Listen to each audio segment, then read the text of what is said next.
Friends, आज हम differentiability का लेक्चर नंबर कौन सा लेने जा रहे हैं? लेक्चर नंबर 9 लेने जा रहे हैं। आज के सेशन में हम क्या करवाएंगे?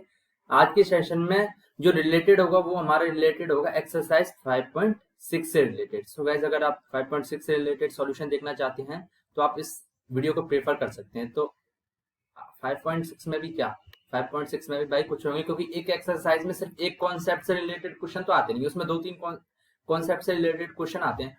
तो आज का जो हमारा कॉन्सेप्ट होगा वो होगा derivative of functions in parametric form. यानी पैरामीट्रिक फॉर्म में फंक्शन दे रखे होंगे, उनका डेरिवेशन निकालना। बेसिकली पैरामीट्रिक फॉर्म क्या होती है? पैरामीट्रिक फॉर्म होती है कि जैसे कोई हमें डेरिवेटिव निकालना है। डेरिवेटिव के लिए बता रहा हूं मैं कि डेरिवेटिव निकालना है dy अपॉन dx, यानी y के x के रेस्पेक्ट में निकालना है। तो गाइज, ये क्या होता है कि पैरामीट्रिक फॉर्म में y और x एक दूसरे से रिलेटेड नहीं होते, एक दूसरे के रूप में फॉर्म में फंक्शन में नहीं होता। जैसे इससे पहले वाले क्वेश्चंस में हमने क्या किया था कि y की power x equal to x की पावर y वाला हमने प्रीवियस सेशन में किया था। यानी लेकिन ये y और x एक ही फंक्शन में आ रहे थे ना, एक इक्वेशन में आ रहे थे। या फिर कुछ एग्जांपल ले लो, x square plus y that is 3x square, इस तरीके से फंक्शन था, तब भी एक इक्वेशन में दोनों आ रहे थे। यानी इससे पहले हमने जो भी 8 लेक्चर लिए हैं उनमें x और y दोनों एक ही इक्वेशन में आ रहे थे। लेकिन आज के सेशन पैरामीट्रिक फॉर्म क्या होती है कि इसमें x और y एक ही इक्वेशन में नहीं आके दो अलग अलग इक्वेशन में आएंगे। यानी कि दो अलग अलग इक्वेशन में आएंगे, इसका मतलब नहीं है कि दोनों x और y एक साथ हो, नहीं, दोनों अलग अलग होंगे। दो इक्वेशन होंगी, एक तो x की इक्वेशन होगी, x किसी दूसरे फंक्शन से क्या होगा, डिपेंड होगा। इसी के तरीके से y भी किसी दूसरे फंक्शन से डिपेंड होगा।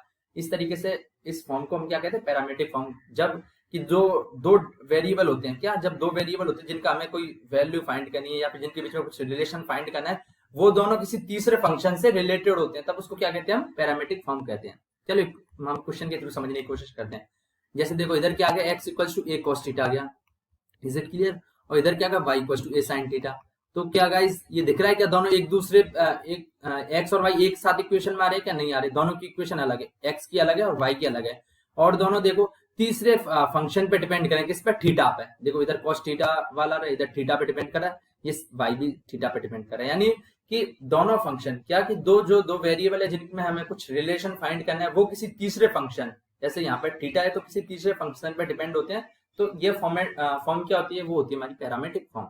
इस तरीके की फॉर्म को हम कैसे सॉल्व करते हैं कि हमें dy अपॉन dx निकालना है। तो देखो dy अपॉन dx तो निकाल नहीं सकते, ना इससे निकाल सकते ना इससे निकाल सकते। तो हम क्या करेंगे, हम dx अपॉन d थीटा निकालेंगे, इससे हम निकालेंगे dy अपॉन d थीटा। मतलब जो भी तीसरे फंक्शन से डिपेंड होगा उस फंक्शन का हम डिफरेंशिएशन कर देंगे, यानी इज इट क्लियर, उसके रेस्पेक्ट में कर देंगे। अगर इधर m आ रहा होता ना तो dy अपॉन dm निकाल लेते, इज इट क्लियर? इधर भी dx अपॉन dm निकाल लेते, है ना।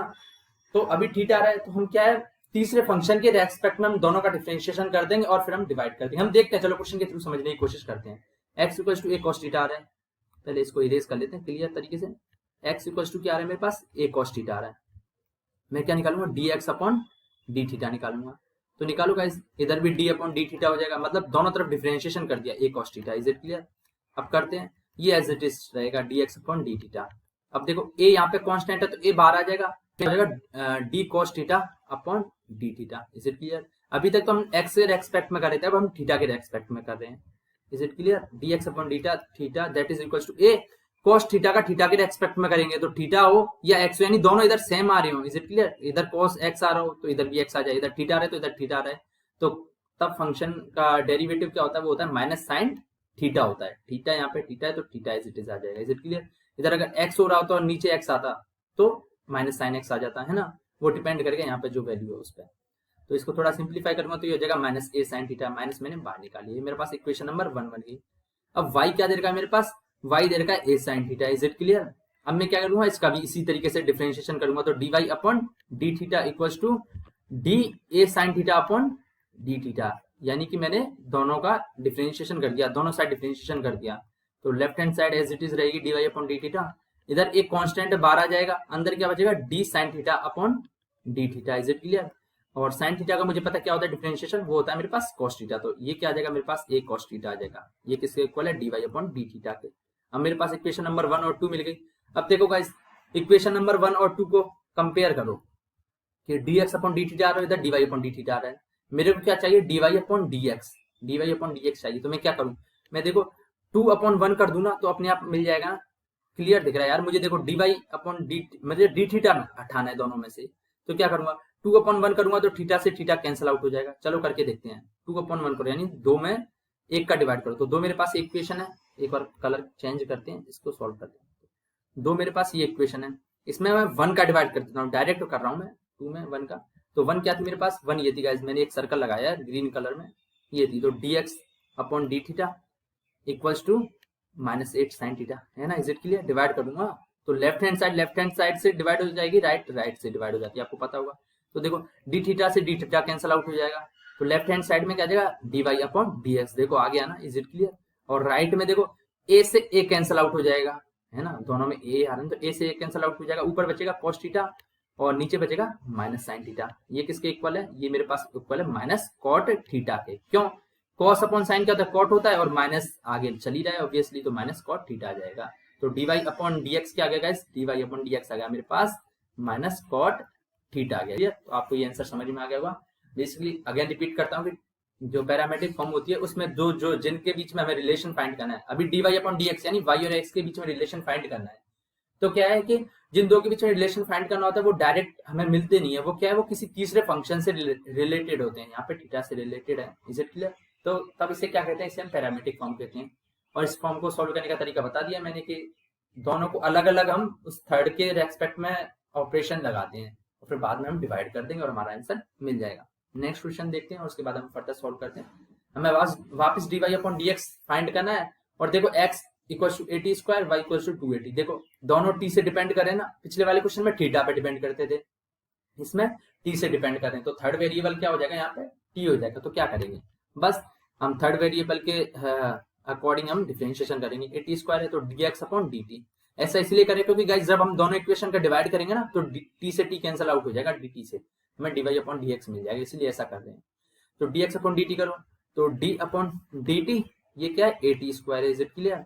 अब a कांस्टेंट है तो a तो बाहर आ जाएगा, a बाहर आ गया तो बचेगा क्या, dt स्क्वायर अपॉन dt बचेगा। Is it clear? क्योंकि a बाहर आ गया तो अंदर क्या बचा, सिर्फ t स्क्वायर, तो dt square.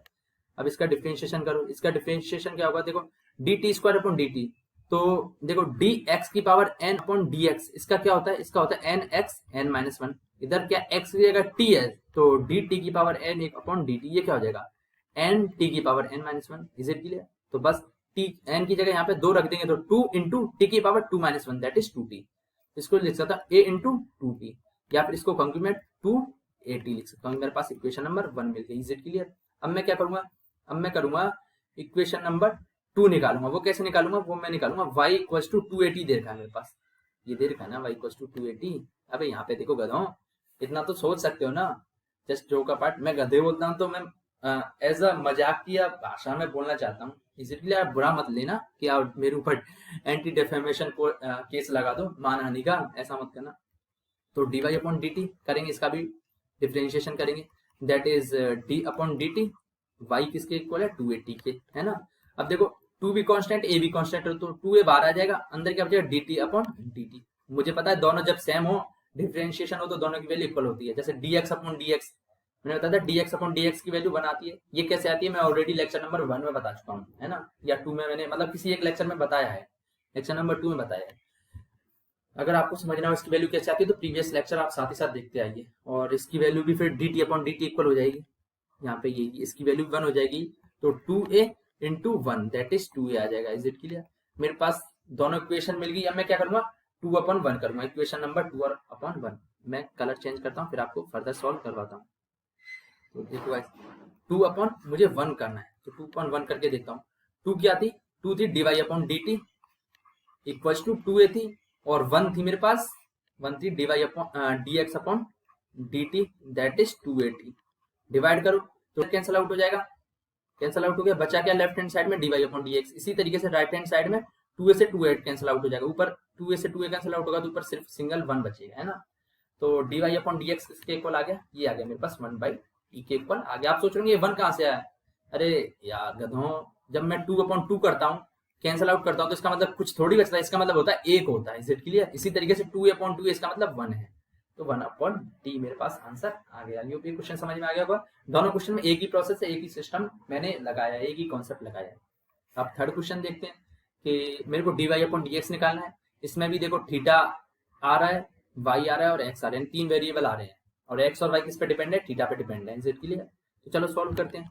X equals to a into theta plus sine theta, वही process dx upon d theta निकालेंगे, dy अपॉन डी थीटा निकालेंगे, है ना, फिर उनको आपस में डिवाइड कर देंगे। इधर जो भी थर्ड वेरिएबल आए ना उसके रेस्पेक्ट में करते हैं। तो dx अपॉन डी थीटा करो, दोनों तरफ डिफरेंशिएशन करो, तो d upon d theta into theta plus sine theta, यानी दोनों तरफ डिफरेंशिएशन का साइन लगा दिया। अब इसको फर्दर सिंप्लीफाई करूंगा तो करो, देखो ये क्या है, डिस्ट्रीब्यूट हो जाएगा डी थीटा, एक तो ये हो गया, एक ये हो गया, प्लस आ रहे तो d upon d theta into theta plus d upon d theta into sine theta, यानी आपस में डिफरेंशिएशन ये डिस्ट्रीब्यूट हो जाता है, आपको पता होगा। ये दोनों सेम आ रहे, D theta upon d theta, इसकी वैल्यू 1 हो जाएगी, प्लस ये D sine theta upon d theta, यानी साइन थीटा की डिफरेंशिएशन करेंगे तो क्या हो जाएगा, ये मेरे पास हो जाता है कॉस थीटा हो जाता है। Is it clear? तो मेरे पास आ गई इक्वेशन नंबर 1 आ गई। अब y मेरे पास दे रखा है a इंटू क्या, a इंटू होगा, इस हल्की सी मिस्टेक हो गई यहाँ पे। क्या मिस्टेक हो गई, देखो a into theta plus sine theta था, तो मैंने क्या लिखा इधर थीटा प्लस साइन थीटा लिखा, ए लिखना भूल गया, तो ए भी यहाँ पे आ जाएगा गाइस।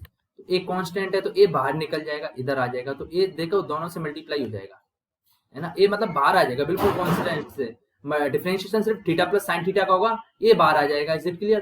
तो हमने थीटा प्लस साइन थीटा का डिफरेंशिएशन क्या आ रहा था हमारे पास, 1 प्लस कॉस थीटा आ रहा था, और ए हमारे पास ऑलरेडी बाहर आ जाएगा, ये ए लिखना मैं भूल गया था। तो a into 1 minus cos theta. अब इसका डिफरेंशिएशन करेंगे तो dy upon d theta that is equal to a constant बाहर आ जाएगा, डिफरेंशिएशन किसका होगा, सिर्फ d upon theta minus cos theta का रहेगा। Is it clear? तो ए एज इट इज चलेगा, d upon d theta 1 minus cos theta, तो देखो डी अपॉन डी थीटा पहले 1 का करेंगे तो इसका 0 हो जाएगा, माइनस फॉर्मूले का d cos theta upon d theta, cos theta का मुझे पता है माइनस साइन थीटा होता है। Is it clear?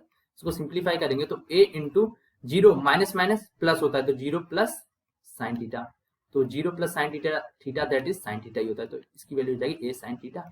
मेरे पास दोनों इक्वेशन मिल गई। अब मैं क्या करूंगा, इक्वेशन नंबर 2 अपॉन इक्वेशन 1 करूंगा, यानी 2 अपॉन 1 करूंगा, दो इक्वेशन में फर्स्ट इक्वेशन का डिवाइड कर दूंगा। तो करो d y upon d theta, ये 2 थी अपॉन ये 1 थी, d x upon d theta left hand side का कर लिया, इसी तरीके से मैं राइट हैंड साइड में क्या करूंगा, डिवाइड करूंगा। तो a sine theta upon a into 1 plus cos theta, theta a से ए कैंसिल आउट हो जाएगा, इधर डी थीटा से डी थीटा कैंसिल आउट हो जाएगा। ऑब्वियसली मुझे दिख रहा है भाई, लेफ्ट हैंड साइड में तो बचेगा d y upon d x, right hand side में बचेगा sine theta upon 1 plus cos theta. ये हमारे पास इक्वेशन मतलब क्वेश्चन नंबर 3 का आंसर मिल गया। आप सोच रहे होंगे सर इतनी जल्दी जल्दी क्यों करा रहे हो, तो बेसिकली स्टूडेंट इसमें कुछ ही नहीं है, सब कॉन्सेप्ट वही लग रहे हैं, बस थोड़ा सा अलग है कि इसमें अलग अलग कर रहे हैं। बाकी डिफरेंशिएशन वगैरह मैं ऑलरेडी समझा चुका हूँ, ये 9th लेक्चर है, इसका मतलब समझ रहे हो, इसका मतलब मैं 8 ऑलरेडी करवा चुका हूँ।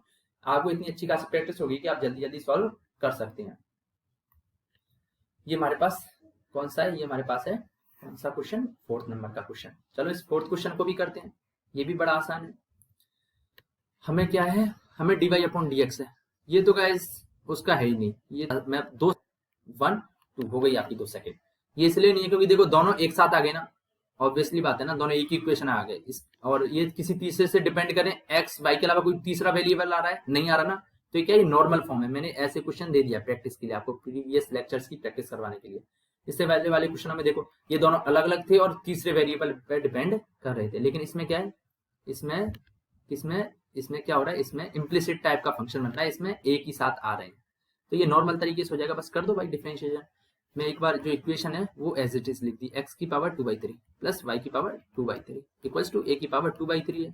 अब मैं क्या करूंगा, डिफरेंशिएशन करूंगा, तो D upon d x, x की पावर 2/3 प्लस वाई की पावर 2/3, इसी तरीके से राइट हैंड साइड में हो जाएगा d upon d x a to the power 2/3। यहाँ ए क्या है, यहाँ पे कांस्टेंट है, इसको वेरिएबल में समझ लेना, ये क्वेश्चन में दे रखा है ऑलरेडी, है ना, और ऑब्वियसली पता ही चल रहा है कांस्टेंट होगा।